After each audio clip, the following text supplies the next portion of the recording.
ایک لڑکی اور حجاج بن یوسف کا عجیب و غریب قصہ۔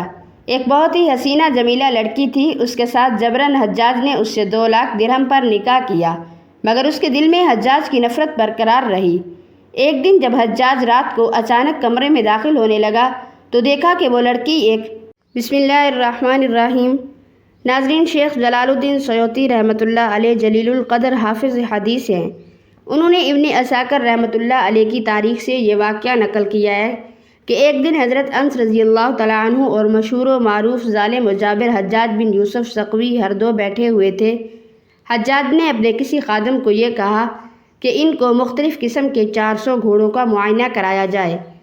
جب وہ گھوڑے دکھائے گئے تو حجاج نے حضرت انس رضی اللہ تعالیٰ عنہ سے یہ کہا، ذرا یہ بتائیں اپنے آقا یعنی ان حضرت صلی اللہ علیہ وآلہ وسلم کے پاس بھی اس قسم کے گھوڑے اور ناز و نعمت کے سامان آپ نے کبھی دیکھے تھے؟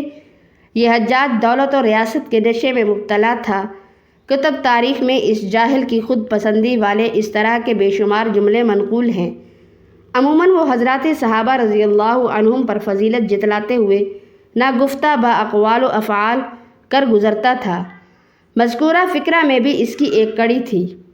آپ نے بے ٹوک جواب دیا، با خدا یقیناً میں نے ان حضرت صلی اللہ علیہ وآلہ وسلم کے پاس اس سے بدرجہ بہتر چیزیں دیکھی ہیں، اور میں نے ان حضرت صلی اللہ علیہ وآلہ وسلم کو یہ فرماتے سنا کہ گھوڑوں کی پرورش کرنے والے 3 قسم کے ہوتے ہیں۔ ایک تو وہ شخص جو گھوڑا اس نیت سے پالتا ہے کہ راہ خدا میں اس کے ذریعہ جہاد کرے گا، ایسے گھوڑے کا پیشاب، لید، گوشت، پوست اور خون قیامت کے دن اس کے ترازوئے اعمال میں ہوگا۔ اور دوسرا وہ شخص جو گھوڑا اس نیت سے پالتا ہے کہ ضرورت کے وقت سواری کیا کرے اور پیدل چلنے کی زحمت سے بچے، یہ نہ ثواب کا مستحق ہے اور نہ عذاب کا۔ اور تیسرا وہ شخص جو گھوڑے کی پرورش نام اور شہرت کے لیے کرتا ہے تاکہ لوگوں کے دل میں یہ بیٹھ جائے کہ فلاں شخص کے پاس اتنے اور ایسے عمدہ گھوڑے ہیں، اس کا ٹھکانہ دوزخ ہے۔ اور اے حجاج، تیرے یہ گھوڑے اسی تیسری قسم میں داخل ہیں۔ یہ سن کر حجاج بھڑکا اور یہ کہنے لگا کہ اے انس، تو نے ان حضرت صلی اللہ علیہ وآلہ وسلم کی جو خدمت کی ہے، اگر اس کا لحاظ نہ ہوتا، نیز ام المؤمنین عبد الملک بن مروان نے تمہارے بارے میں سفارش کرتے ہوئے جو خط مجھے لکھا ہے، اس کی پاسداری نہ ہوتی تو نامعلوم آج میں تمہارے ساتھ کیا کر گزرتا۔ حضرت انس رضی اللہ تعالیٰ عنہ نے فرمایا، خدا کی قسم تو میرا کچھ نہیں بگاڑ سکتا، اور نہ تجھ میں اتنی ہمت ہے کہ تو مجھے برے ارادے سے دیکھ سکے، کیونکہ میں نے ان حضرت صلی اللہ علیہ وآلہ وسلم سے چند وہ کلمات سن رکھے ہیں کہ جو شخص اس کی پابندی کرتا ہے اس کے طفیل پڑھنے والے کی مکمل حفاظت کی جاتی ہے۔ اس لیے میں ہمیشہ انہی کلمات کی پناہ میں رہتا ہوں، اور ان کلمات کی برکت سے مجھے نہ کسی سلطان کی سطوت سے خوف ہے، نہ کسی شیطان کے شر سے اندیشہ ہے۔ حجاج اس کلام کی ہیبت سے بے خود اور مبہوت ہو گیا۔ تھوڑی دیر بعد سر اٹھایا اور نہایت لجاجت سے درخواست کرنے لگا، اے ابو حمزہ، وہ کلمات مجھے بھی سکھا دیجیے۔ فرمایا، میں تجھے ہرگز نہ سکھاؤں گا، باخدا تو اس کا اہل نہیں۔ حضرت انس رضی اللہ تعالیٰ عنہ کے وصال کا وقت آیا اور ابان نے جو آپ کے خادم تھے حاضر ہو کر آواز دی۔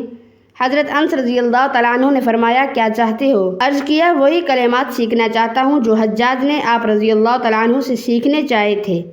آپ رضی اللہ تعالیٰ عنہ نے اس کو نہیں سکھلائے؟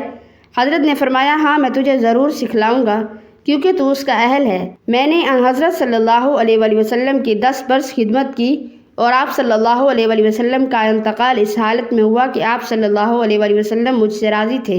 اسی طرح تو نے بھی میری خدمت 10 سال تک کی، اور میں دنیا سے اس حالت میں رخصت ہوتا ہوں کہ میں تجھ سے راضی ہوں۔ صبح و شام یہ کلمات پڑھا کرو، حق تعالیٰ سبحانہ تمام آفات سے محفوظ رکھیں گے۔ اللہ کے نام کی برکت دین و جان کی سلامتی کے لیے، اور ان کے نام کی برکت اور ہر چیز جو اللہ نے ہمیں عطا فرمائی ہے، اللہ کے نام کی برکت اپنے اہل و عیال اور مال پر ہو۔ اللہ بڑا ہے، وہی پالنہار ہے، اللہ بڑا ہے، اللہ ہی میرا رب ہے، اس کے ساتھ میں کسی کو شریک نہیں ٹھہراتا۔ اے اللہ ہماری حفاظت فرما شیطان مردود اور ہر ضدی ظالم سے۔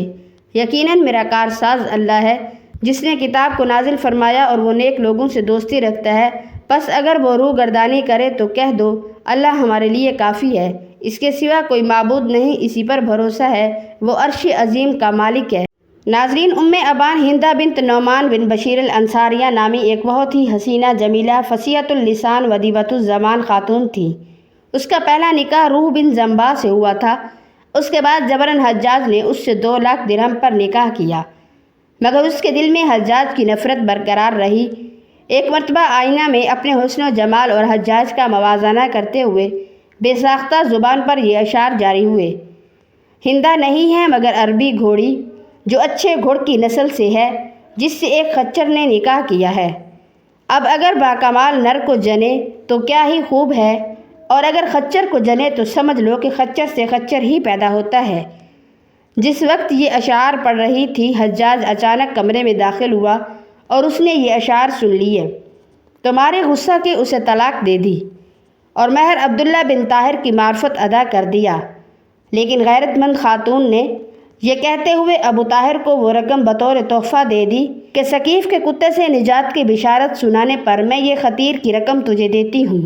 اس کے بعد عبد الملک بن مروان کو اس کے حسن و جمال کی اطلاع ہوئی تو پیغام نکاح دیا۔ عورت نے جواباً ایک تحریر لکھی جس کا مضمون یہ تھا کہ امیر المؤمنین کو معلوم ہونا چاہیے کہ برتن میں کتے نے منہ ڈال دیا ہے۔ خط پڑھ کر عبد الملک خوب ہنسا اور جواب میں لکھا: جب کتا برتن میں منہ ڈال دے تو 7 مرتبہ اس کو دھویا جاتا ہے، تم بھی برتن کو دھو لو، قابل استعمال ہو جائے گا۔ ہندہ نے عبد الملک کا جواب پڑھ کر انہیں لکھا کہ امیر المؤمنین باخدا میں اس شرط کے ساتھ نکاح کے لیے راضی ہوں کہ میری رخصتی کے وقت حجاج ابن یوسف ثقفی میری سواری کی نکیل تھام کر مارا سوریہ میں ایک شہر کا نام ہے سے لے کر آپ کے شہر تک مجھ کو پہنچائے، اس حال میں کہ وہ ننگے پاؤں پیدل چل رہا ہو، نیز وہ اپنے آباء و اجداد کے اصلی شتربانی لباس اونٹ کے چرواہوں کی پوشاک میں ہو۔ یہ شرط سن کر تو عبد الملک ہنس ہنس کر لوٹ پوٹ ہو گیا اور شرط منظور کرتے ہوئے حجاج کو اس کا مکلف کیا۔ بادشاہ کے حکم کے سامنے حجاج بے بس ہو گیا اور چاروں ناچار مجبوراً حجاج کو اس امر کے لیے تیار ہونا پڑا۔ چنانچہ حجاج ہندہ کی رخصتی کے دن حاضر ہوا اور ہندہ کی اونٹنی کی نکیل پکڑے ننگے پاؤں شتربانوں کی حیت میں آگے آگے چلنے لگا۔ ہندہ کے ساتھ سہیلیاں اور خادمات تھیں، چنانچہ موقع کا فائدہ اٹھاتے ہوئے ہندہ اپنی سہیلیوں اور حیفا کے ساتھ مل کر طنز اور چٹکی بھرتی رہی، حتیٰ کہ حیفا سے کہا کہ ارے دائیا، ذرا محمل کا پردہ ہٹاؤ۔ اس کے بعد حجاج کو دیکھ کر زوروں کے قہقہے لگائے۔ اسی طرح تہزا اور مذاق اڑاتی رہیں۔ جب عبد الملک کے شہر سے قریب ہوئیں تو اس ادیبۃ الزمان دلہن نے عجیب و غریب انداز سے اپنی ذہانت و فطانت کا لوہا منوایا کہ حجاج کو منہ کی کھانی پڑی۔ شاید ایسی تحقیر و تذلیل اس کی کبھی نہیں ہوئی ہوگی۔ ہوا یہ کہ اس نے چپکے سے 1 دینار نکال کر زمین پر ڈال دیا اور حجاج کو مخاطب کیا: اے شتربان، ہمارا 1 درہم گر گیا ہے، اٹھا کر دے۔ حجاج زمین پر درہم ڈھونڈنے لگا مگر اسے دینار ہی نظر آیا تو کہنے لگا: یہاں دینار ہے، درہم نہیں ہے۔ ہندہ نے کہا: نہیں، وہ تو درہم ہی تھا۔ اس نے پھر کہا: ارے دینار ہی ہے۔ اب موقع پا کر استعارہ کرتے ہوئے کہنے لگی: میں اللہ کا شکر ادا کرتی ہوں، اگر تو میرا درہم تھا مگر بدلے میں اس نے دینار عطا کیا، تجھ حقیر کے بدلے عبد الملک بن مروان جیسے بادشاہ وقت کی زوجیت کا شرف بخشا۔ حجاج پوری بات سمجھ گیا اور بے حد شرمندہ ہو کر خاموش ہو گیا اور اس سے کوئی جواب نہ بنا۔ اس طرح وہ عبد الملک بن مروان کے پاس پہنچ گئی۔ دعا ہے کہ اللہ تبارک و تعالی ہم تمام مسلمانوں کو نیک عمل کرنے کی توفیق عطا فرمائے اور ہمارا خاتمہ ایمان پر فرمائے، آمین ثم آمین۔ ناظرین، اللہ تعالیٰ کے 99 ناموں میں سے ایک نام کمنٹ باکس میں ضرور ٹائپ کریں۔